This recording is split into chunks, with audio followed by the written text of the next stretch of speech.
from Pakistan. According to the Pakistani media, Imran Khan has now been added to the no-fly list. He can no longer take a flight in Pakistan or out of Pakistan.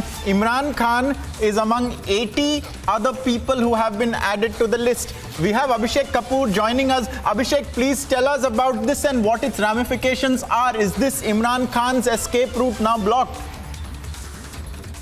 Well, remember what had happened. There was a suggestion given by Imran Khan, Ankit, just a few days back that he is being pressured to leave the country. Now, with his name coming on the no-fly list, it's clear that nobody wants him to leave the country, but wants to face, or the establishment wants him to face consequences for May 9 vandalism that happened, protests that happened across the country. Obviously, because the Rawalpindi generals believe that it was orchestrated by Imran Khan. While Imran Khan wants us to believe, or rest of the world to believe, that it was an internal conspiracy of the army to somehow finish the career of Imran Khan and his party, Pakistan Tehreek-e-Insaf. Subsequently, we have seen a major crackdown going on, Ankit, and one after another of Pakistan Tehreek-e-Insaf leaders have been not just quitting PTI, but quitting politics itself. So you can imagine Fawad Chaudhary, Shireen Mazari, they were ministers in Imran Khan government, the kind of pressure they would have come under, that they have decided to quit politics. We have seen someone like a Khadija Shah, who's a granddaughter of a decorated army general. She was accused of leading the protests outside Jinnah House in Lahore and the vandalism that took place in the residence of the corps commander. And she's been accused of that. She's been tried in the Army Act. She's been arrested. So it's a major crackdown going on with the generals or the power behind the throne, the real power behind the throne, wanting to fix PTI forever, perhaps, and that's the reason why Imran Khan's name now finds itself on the no-fly list. We have seen similar no-fly list names happening for the likes of Benazir Bhutto and Nawaz Sharif. Maybe Imran Khan is going the same way, and ultimately, perhaps some kind of bargain might work out where Imran Khan leaves Pakistan, cools his heels for a while, and then when the next round of generals are done with the present round of government, and tables might turn like it happened in the case of Imran Khan and then Shehbaz Sharif, and all the Sharifs really came back to power. So that's a typical Pakistani drama happening from one general to another and from one leader to another. While the real power behind the throne remains the Pakistan Army, and Imran Khan now on no-fly list. No-fly list essentially means that the stakes go that much higher when it comes to bargaining on who stands where. All indication is that Imran Khan is in fact intending to sort of get into some kind of bargain. He has been conciliatory in last half a dozen odd speeches, but it seems that the generals also believe that there is no point talking to Imran Khan, and they sort of have decided that Imran Khan's booze has to be cooked. And that's the reason why perhaps the stakes have been increased now with this name mentioning of Imran Khan's name in the no-fly list. Ankit.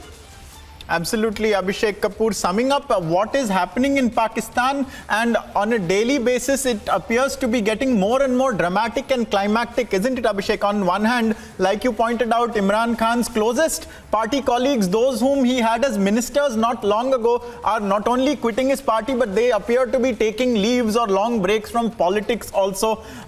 Is this an attempt, so to say, to prosecute Imran Khan for the riots that followed his imprisonment?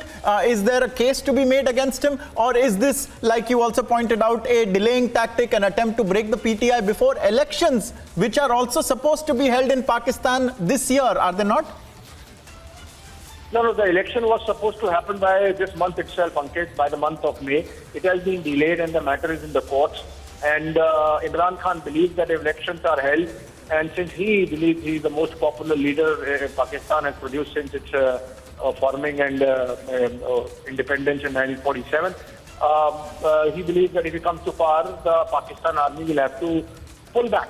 But it seems that argument stands because the manner in which this major crackdown is happening against Imran Khan, the establishment almost sending across a message that before elections are held, now postponed till October, I believe, Imran Khan's political party should be finished, in which case whatever rump remains of PTI, it would also be of no electoral consequence.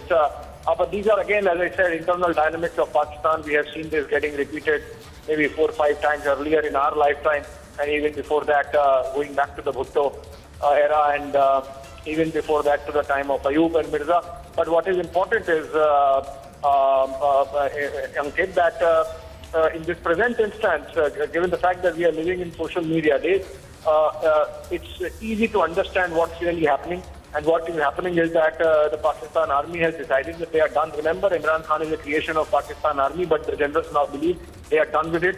And the most clear indication of unity amongst the generals is that today there was an event in Islamabad and in Rawalpindi, and both former Chief General Bajwa and present Chief General Asim Munir, they sat together in the front row. General Bajwa was given the honor of sitting in the front row as former army chief, which was a message that when it comes to Imran Khan, there is absolute unity in the army, and that message was needed because there were reports that I'm giving you the Pakistani army thought, because they post the May 9th vandalism, which has been called Black Day by the Pakistani establishment. There was this thought that came out by going through media reports that, in fact, Pakistan Army itself is fractured, which might be the case. And that's why, perhaps, almost as an admission of guilt for mens rea, an attempt was made today to present a joint picture with General Bajwa and General Munir sitting together. Having said that, this is not the last one we have heard of this Imran Khan saga panning out. His name being put on no-fly list essentially shows that the tightening of the screws insofar as PTI and Imran Khan is concerned continues. Absolutely. And, the no-fly list has a special sort of place in Pakistan, does it not, when it comes to political leaders? Because you have so many former heads of state of Pakistan who lived most of their end of their lives, so to say, abroad. I mean, Benazir Bhutto returned, but she had been in exile for a while. Nawaz Sharif is in exile. Pervez Musharraf passed away eventually outside of Pakistan. What does the no-fly list, so to say, represent in Pakistan at a point like this, at a politically sensitive point like this? So, Ankit, in every jurisdiction, like in the case of India with the LOC, no-fly list is essentially an administrative measure to make sure that the fugitives do not escape. And in Pakistan, it has an additional meaning in the sense that once your name is on the no-fly list, essentially means that you are the target of the establishment, which is the Pakistan Army, because there everything is decided by the army itself. So I think in that sense, despite the conciliatory messaging that has happened from the Imran Khan side, with Imran Khan himself saying, I am not in the army, I have never said anything against the army. These vandals, we don't know from where they came. It's possible that the government planted them and the government carried out those protests because they want to put charge on us. But irrespective, if the no-fly list, then Imran Khan's name in the no-fly list has happened today, it just shows that the conciliatory tone is not rubbing off the generals, and they are very clear that they have to fix Imran Khan this time. Right. We'll have to watch very closely what happens next, because there appears to be some decisiveness and cohesion among the Pakistan Army and the government from what we've seen in the last few days. I thank Abhishek Kapoor for sharing his insight on this. For the moment, viewers, we're moving on to another breaking story.